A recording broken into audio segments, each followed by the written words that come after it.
the glottis, so that food doesn't go down into the trachea.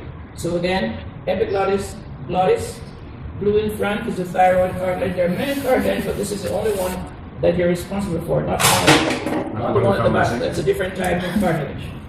So now, let's find the, I have to place that, take that together. Let's find the epiglottis, glottis, thyroid cartilage in blue. So now we can open it to show you something. This was already open. So let's show you now the true vocal folds or cords. So here, this in white would be the true vocal cord. And up here is the false. You don't have the false on your list.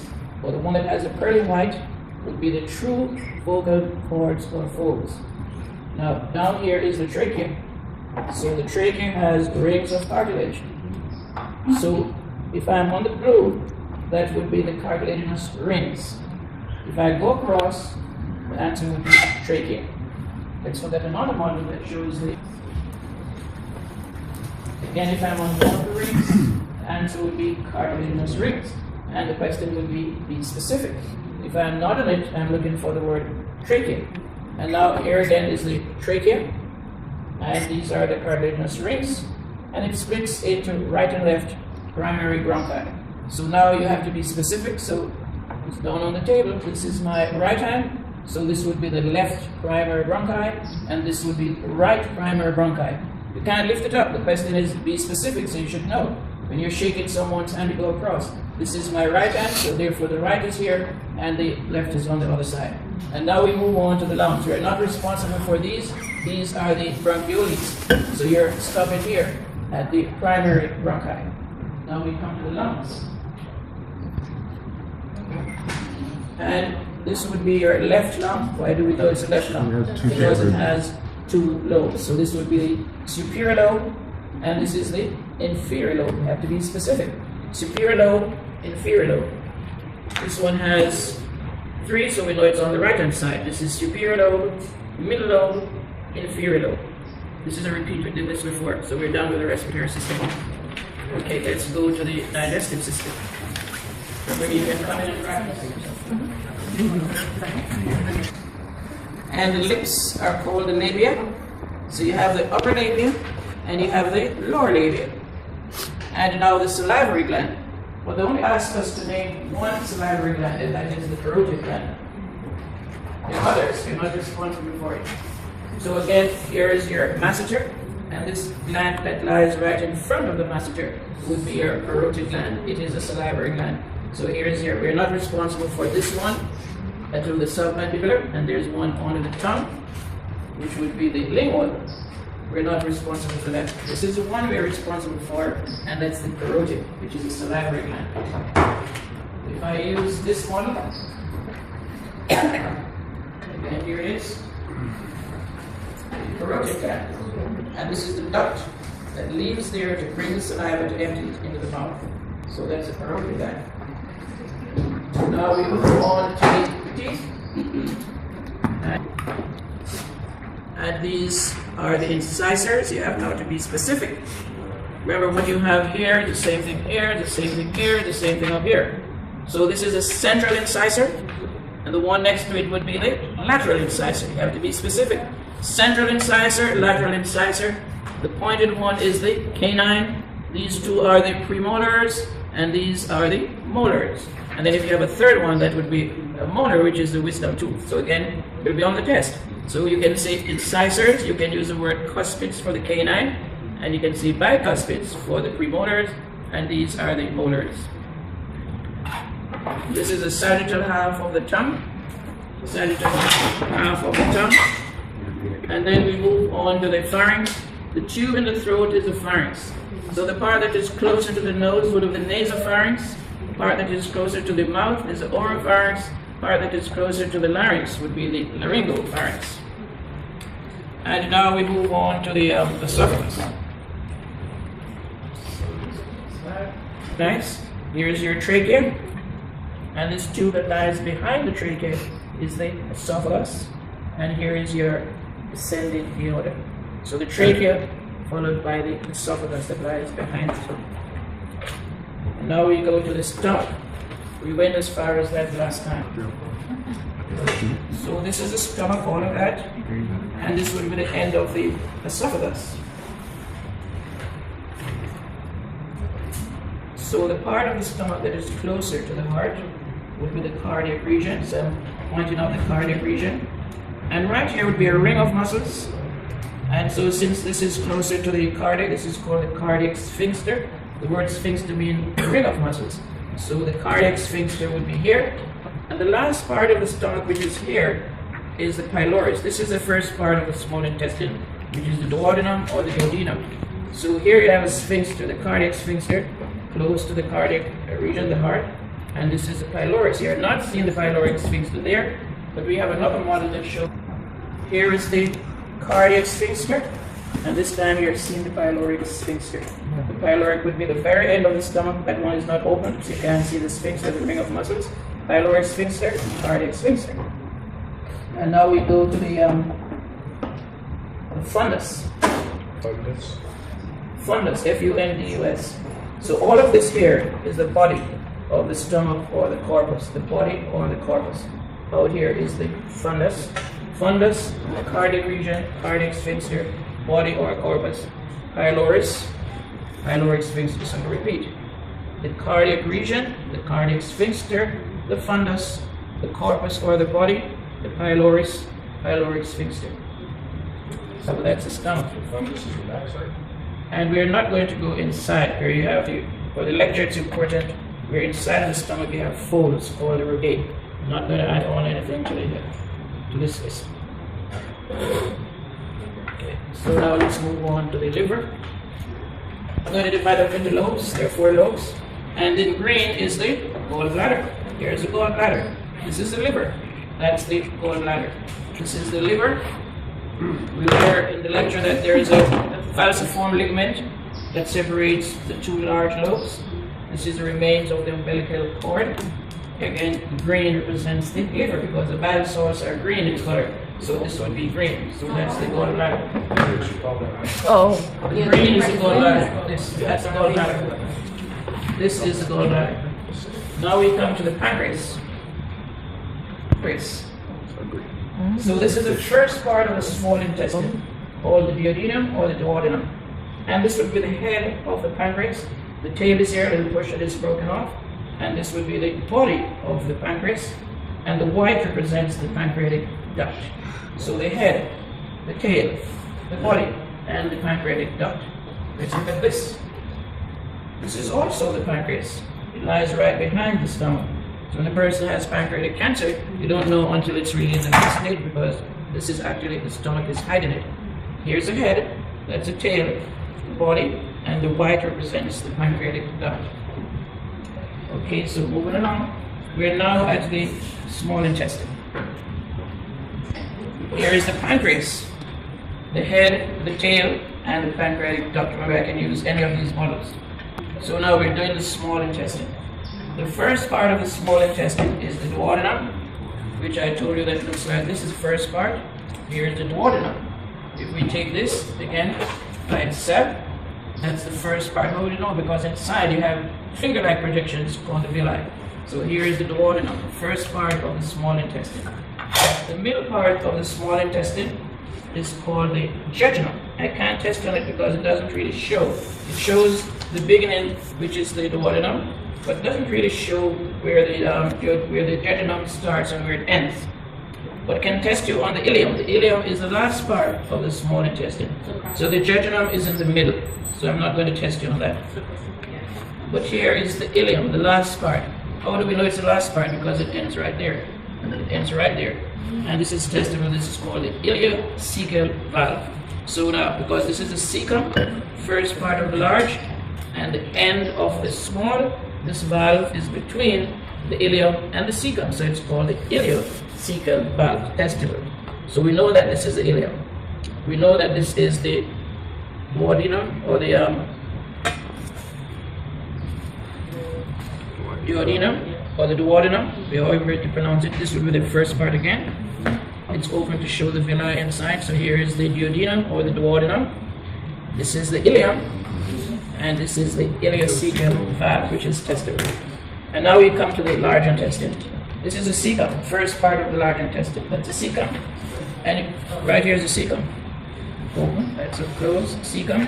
And going up would be the ascending colon. Go across is the transverse colon. Going down is the descending colon. It makes a curve here, it's called the sigmoid colon. And then you have the rectum and the anus. So let's do the part of the large intestine again. The cecum, the ascending colon, goes across, that's how it's arranged in your body. This is the transverse colon. The descending colon makes a curve here, it becomes the sigmoid colon, and then you have the rectum and the anus. So if your family member is having colonoscopy, not colonoscopy, then the physician starts from here with the probe, through the rectum, all of this, all around, to look for any polyps. If they're doing sigmoidoscopy, then they stop right here, further. Now, what are some of the features of the large intestine? So apart from knowing the cecum, ascending colon, transverse colon, descending, sigmoid, rectum, and anus, what are some of the features? So first of all, this band of connective tissue that runs along it, and that's called the tena coli, testicle. Tena coli, it's a band of connective tissue that runs along the walls, the outer wall of the large intestine. Again, the large intestine has pouches. These are the pouches. And the pouches have a name. They're called the hostra. So hostra, these are the pouches. These are the pouches called the hostra. Testicle. Those are the hostra. And the tena coli is the band of connective tissue that's testicle. I showed you the rectum and the anus, and the sigmoid colon, descending, transverse, ascending. And this has nothing to do with the digestive system, but this is the appendix. The appendix sticks out from the cecum. So the appendix is one of your lymphoid organ, but it sticks out from the cecum. And now comes the spleen. Can't even see it. I'll give that. What is this? Oh, the tongue. Okay. That's the same thing. Oh, that's the tongue. That's the same thing you're looking at. I was like, the arm is Here. Arbor. I said it and you got busted. This is the tongue. This is the tongue. Sagittal half, smaller cavity, that's the tongue. So don't be surprised to see that by itself on the test. It is the tongue. So on this side, you're seeing the tongue, but you're seeing what? The taste buds. The taste buds on that side. This side is cut this way. Sagittal half. Kidney to spleen. And by the way, what is broken off here is actually doesn't fit here, but that's the spleen would be sitting out there at the very end of the pancreas.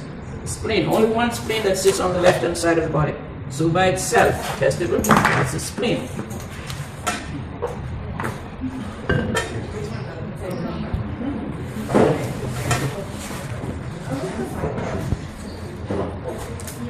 And by the way, here's the kidney, and attached to the kidney is the spleen. That's a spleen, same shape as spleen, and here's the kidney. So we're done with the digestive system. Let's move on again. And on the outside, this would be the capsule. Everything for the kidney begins with the word renal. So the renal capsule is on out there. And this little indentation where the urethra leaves and the blood vessels leave would be the hilum, or hilus, H-I-L-U-S. This little indentation. So if I tag there, I'm looking for the word hilus or hilum. And this that leaves the kidney would be the urethra. And what are these now? We just studied the blood vessels. Renal artery and below would be the renal vein. So the renal artery and the renal vein leaves from the hilus. Also, the urethra leaves from the hilus. So now, we're looking now, so the renal artery and the renal vein, already identified that. And now we're going to look at the internal structure of the kidney. The renal capsule, the outer portion would be the renal cortex. The inner portion is the renal medulla. So the medulla, for every organ in the human body, the inner portion is always the medulla, and the outer portion is the cortex. Now, the medulla is now divided up into little pies, and the pies are called the pyramids. So this would be a renal pyramid. Here's another renal pyramid, another renal pyramid, another renal pyramid.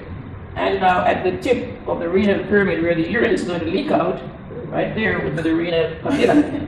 Renal papilla at the tip. Right there. The renal papilla is at the tip of the renal pyramids, renal papilla. And now we have some sinuses. These are ducts where the urine is going to drain in. And notice there's an indentation. So some will be large, some will be small. So there are the sinuses. So here you have the minor calyx. The calyx is a sinus. Minor calyx to catch the urine and opens up into the major calyx. Minor calyx, minor calyx, minor calyx. This one is not open, and it opens up into the major calyx. Two minors open up into the major. And right here, all of that is the renal pelvis. The renal pelvis, and this tube that leaves the kidney is called what?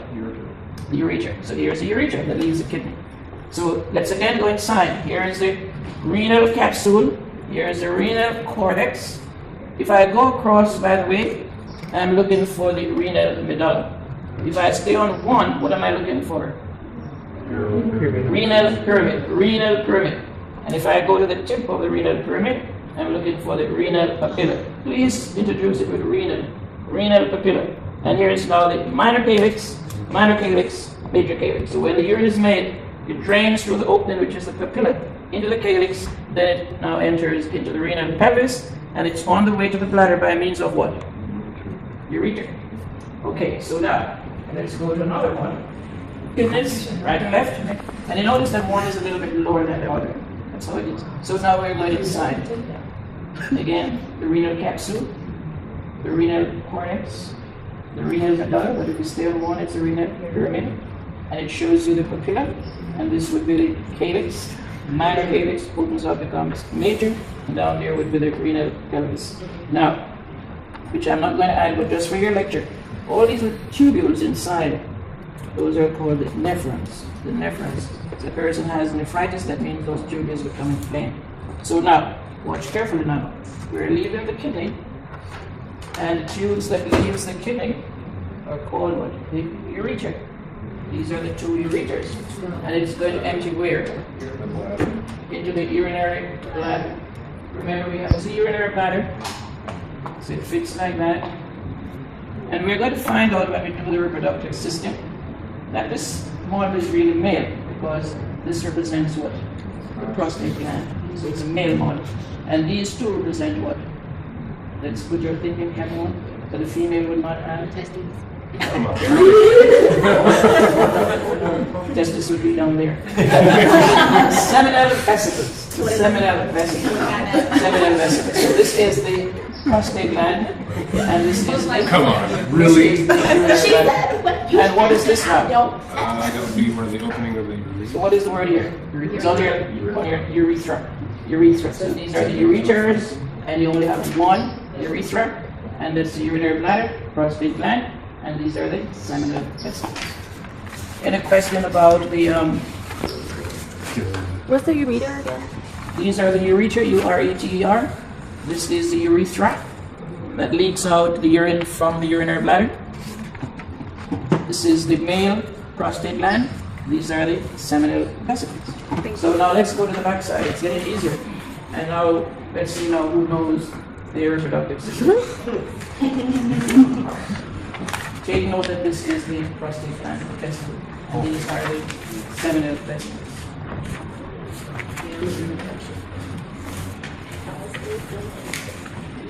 And that you should be able to recognize them. So let's do the male. First of all, this is a scrotum. And here the testis hangs on the outside of the body. So you have the scrotum. And then you have the testis. There you go. So here's the testis. So notice that the testis is not close to the, because you have the urinary bladder all the way up here. So this is the scrotum, that's the testis. And this now sits on top of the testis, which is the epididymis. So that's the epididymis. So sperms are made here, and they travel to the epididymis where they become matured and where they're stored. And now the tube that leaves the epididymis, this one, and goes now through an opening here, and then goes inside of the body. Anyone knows that goes around the urinary bladder? What is it called? The vas deferens or the ductus deferens. So there it is, the vas deferens or the ductus. So let's do it by location. The scrotum, the testis, the epididymis. Leaving from an epididymis carrying the sperms is the vas deferens or the ductus deferens. It goes through the urogenital opening there and comes inside of the male body and goes right around the urinary bladder. That's the urinary bladder right there. And now, so the other thing that I'll show you, so goes here, from the urinary bladder, what is this right here going through? That is the urethra. Urethra. So the urethra in the male passes through this. Anyone knows what is this location? Prostate gland. That's the prostate gland. The same thing you're seeing here. It's now cut, so you're looking at sagittal half. Urinary bladder. This is the prostate gland on both sides, and the urethra is leaving the urinary bladder, passes through the prostate gland. So this is called the prostatic urethra. So down at the bottom, we are now going to name the three parts of the male urethra. Female urethra is very short. So running between in the prostate gland, it's called the prostatic urethra. And then there is a space right here where the penis begins in blue. All of this is the penis. So there's a place right here where there's no more part of the prostate gland or penis. So right there is called the membranous urethra, where the penis. That's the membranous urethra. And then now, all through here, the urethra is running, all through that becomes the spongy or the penile urethra. Three parts of the urethra: prostatic urethra, membranous urethra, and then throughout the blue, which is the penis, it becomes the penile or the spongy urethra. So let's go back to the rest of the, so now, the spermatic cord is not shown very well here. The spermatic cord would include the testicular veins, testicular artery, part of the vas deferens, so it's not shown very well. So we have another model that shows the spermatic cord much better. So we're not testing on here. I already showed you the seminal vesicles on the other model, not shown very much here. Oh yeah, so here, this is a seminal vesicle also. So right there, that's a seminal vesicle, and I showed you on the other model. Let's hit it back again. It's on the bladder, right? The urinary bladder. So and here is the urinary bladder, prostate gland, seminal vesicles, right? On this model, urinary bladder, seminal vesicles, and from the seminal vesicle, this tube, anyone knows what the name of this tube? Although it's not labeled there, this would be the ejaculatory duct that carries semen. This is producing semen, and so the sperms now will be swimming in the semen as it passes through the urethra. So right here, look very carefully, right there is the bulbourethral gland. The bulbourethral gland is right there. And I showed you the penis already. So now let's do parts of the penis. The covering on the outside is called the prepuce or the foreskin. That should be taken off by day 8. Prepuce or the foreskin. This is the glans penis. The head of the penis is called the glans penis. And now we're looking at the erectile tissue. So on both sides of the urethra, that's called the corpus spongiosum. Corpus spongiosum on both sides. But this now, the crossbars, that is the erectile tissue, and that is called the corpora cavernosa. The corpora cavernosa or the erectile tissue. So let's do the male again. And then we'll do the female. So scrotum, testis, epididymis, the ductus deferens or the vas deferens, urinary bladder, prostate gland on both sides. Moving in the middle would be the prostatic urethra, membranous urethra, penile urethra in a place down here. This is the glans penis, that is the foreskin or the prepuce. And here is this corpus spongiosum on either side of the urethra. This is the corpora cavernosa. This is the seminal vesicle. This is not labeled, but this would be the ejaculatory duct. And what is this down here? This would be the last part of the last intestine, of the large intestine. This would be the rectum and the anus. I was about to say, is it the anus? The rectum and the anus. Now let's look at some other models. Before we go on to the kidney, again, renal vein, renal artery, urethra, and this on top is the adrenal gland. So remember that line on top there, that's the adrenal gland, where today you were tested with the suprarenal veins going towards the adrenal gland. That's the adrenal gland up there. And what would this be? I was like, That's the testis. Yeah, I was like, That's the testis. And of course you have all these veins running on top of the scrotum. And this is part of the vas deferens. So everything here would be the spermatic cord that has the vas deferens. It has muscles, cremaster muscle, etc. And it has the testicular artery and the testicular vein. So if I tag right there, spermatic cord with the vas deferens. We looked at it on the other one. What is it? So that's really the bladder or The urinary bladder. The urinary bladder. And what are these on top here? Same thing you're looking at from another point of view. Where's the other? We just saw the seminal vesicles. Urinary bladder. Yeah. Urinary bladder with the seminal vessel. seminal vesicles, and hidden behind there, the prostate gland. Prostate gland. And what would this be? The spermatic cord. No, this, we haven't reached the spermatic cord here. This is a vas deferens. This would be the spermatic cord. I just showed you in this way. Here is the vas deferens, all of that together. It includes the testicular artery, testicular vein, premaster muscle. Everything would be the spermatic cord. This is a vas deferens. The same thing you're seeing here. What is this now? Testes. And what is this lying on top of the testes? That's the scrotum. Epididymis, epididymis, location, testis, epididymis, spermatic cord, vas efferens. Now, let's see if we can identify one half of it. So again, here's the urinary bladder, and leaving from the urinary bladder, what is this again? Prostate, and passing through the prostate gland would be the prostatic urethra, passing right through the membrane here, membranous urethra, and through the penis would be the penile urethra. Again, this would be the rectum, last part of the intestine, rectum, and the anus. Question. So the vas deferens is the same as the ductus deferens? Yes, vas deferens and ductus deferens is the same thing. So you should be able to identify it close together. The same thing here that you're looking at, same thing you're looking at over here. So each model, remember, come in and practice. Practice. Now let's do the female. Ovary. That's the ovary, and this is hanging.